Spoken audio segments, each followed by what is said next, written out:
Evaluating my summer as it's coming to a sad end, a hot end, maybe that's the best way to say it. But at the beginning of my summer, it started with annual conference, which was a really exciting time as I was in the process of getting ordained and everything.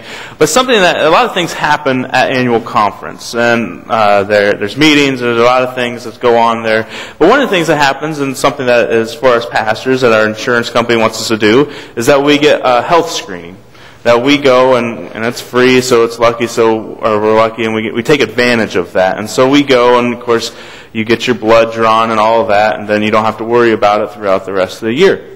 And so it's a good thing. I mean, it's a good thing, and so we take advantage of it, and we're excited for that. Now, if you're familiar with the screening of this health screening or whatever, it's you can't eat before, right? You can't even like chew gum or like have candy or anything like that. So generally, what happens is that this health screening takes place at the beginning of the day, so the morning, and so for some people, they're awesome. All of you people are awesome that you can get up early in the morning and you can just be functional, and that's a positive thing, and that you can get to this health screening, you get your blood drawn, you beat the lines, and then you go and you can have your breakfast, right? And so breakfast, normal time, perfect, you're all fine.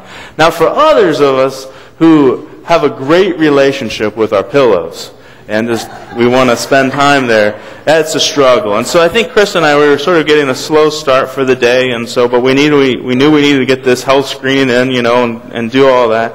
And so we get up, and we're sort of just taking our time, and then we realize, it's getting late. And so as we begin to walk across campus, we're realizing that it's hot out, and that, because, spent a night hanging out with pastors the night before, so, late night, pastors. And so anyway, here I am, a little groggy still, and walking across campus, it's like getting hot out, and then I realize I'm hungry, and I'm like, oh my gosh, and so we finally find the place where we're supposed to do this health screening. Now, I am a person that has been lucky enough to go to the same doctor since I was a little kid. And that is a great thing. I love my doctor. I love the nurses that work there. And what's nice about that is that I have a lot of comfort in my doctor. And so when I go in, I know what's going to happen. I know how things are going to take. I know that I can do small talk, and they'll laugh at me, or we'll laugh and we'll talk about things that are going on. And everything's good. Everything's good. I'm a person that struggles sometimes with being uncomfortable, especially in a situation like this where someone will be taking a needle and putting it into me. And so that's something that I sort of have a fear of, is needles and stuff like that. And so here I am, I'm hungry, I'm hot, and I'm still a little bit tired because of the, crazy pastors hanging out late. But anyway, and so here I am now. I'm walking into this room where there's a bunch of strangers, I guess, and then there's a bunch of people who have the scrubs on that are nurses that I am not familiar with. And then all of a sudden, I'm standing there, and the one comfort that I had was my lovely wife who is sitting there. But then all of a sudden, a seat opens on the other side of the room. And then all of a sudden, my comfort is ripped away from me as she goes onto the other side of the room. And I'm like, okay, let's just hope that maybe the person over there, they'll get finished up, and then I can sit right next to her and we'll be good. But then all of a sudden, the person on the other side of the room is now available. And so then I'm like, I'm a man. I'm okay. I'm a tough guy. I'll be just fine. And so then I head over and I sit down, and then I start the small talk. And it's okay. It's okay, small talk. It's not like it would be if it was at my doctor's office. But anyway, so here I am, and we're talking, and then all of a sudden, usually when I get my blood drawn, which is infrequently because I'm afraid of needles and afraid of all that crazy stuff. But anyway, so usually what happens, right? You get the vein, boom, it's done, right? That's how I have that happen to me. I've never had anything different than that. But this time, it wasn't like that. This time, all of a sudden, as the lady puts the needle in, I'm fine. I'm good. The needle's in me, I'm fine. But then all of a sudden, she's saying, do you generally have a hard time giving blood? I'm like, no, not at all. I'm generally done by now, And so anyway, and now this may be just me like retelling the story, but I am pretty sure the needle's moving around in my arm, and I'm just going through a great deal of pain. And so I know one thing, though, don't look at the needle, right? We know that, no brainer there. Some of you can, and that's congratulations for being awesome. But anyway, but then, for some reason in my head, what seems like 10 minutes has passed by as this needle's been inside of me, and I'm just feeling it there. I think, well, maybe I know how to help the situation. I'll just look and say, well, maybe you're not in the right vein, And so then I look over.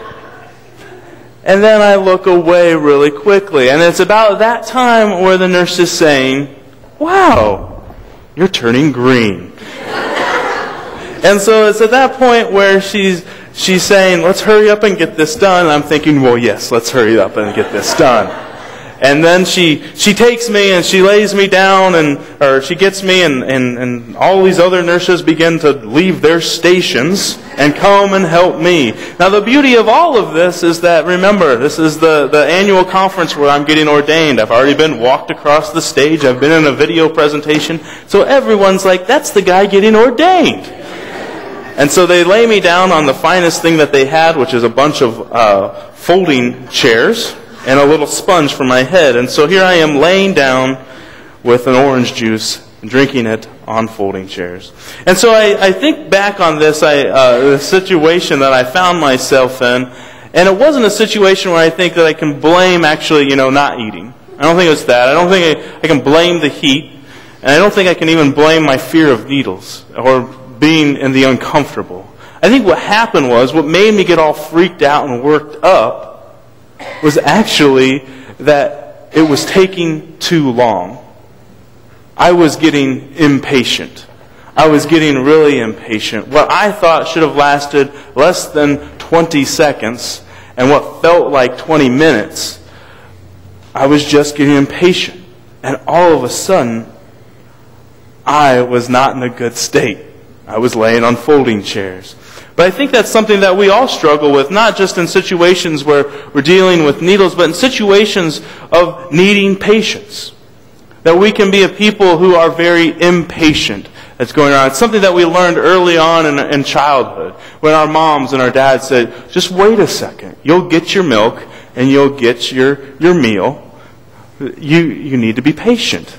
Be patient. And now as a parent, I understand that I didn't need my milk and my food instantly, right? We understand that now. But there are other things where we become very impatient, and patience is hard to have. I think patience is the idea of having to wait for something, right? That's what patience is. But then receiving it in due time. We don't know if that'll be in a minute. We don't know if that'll be 10 or an hour or years down the way. Patience is that idea of waiting.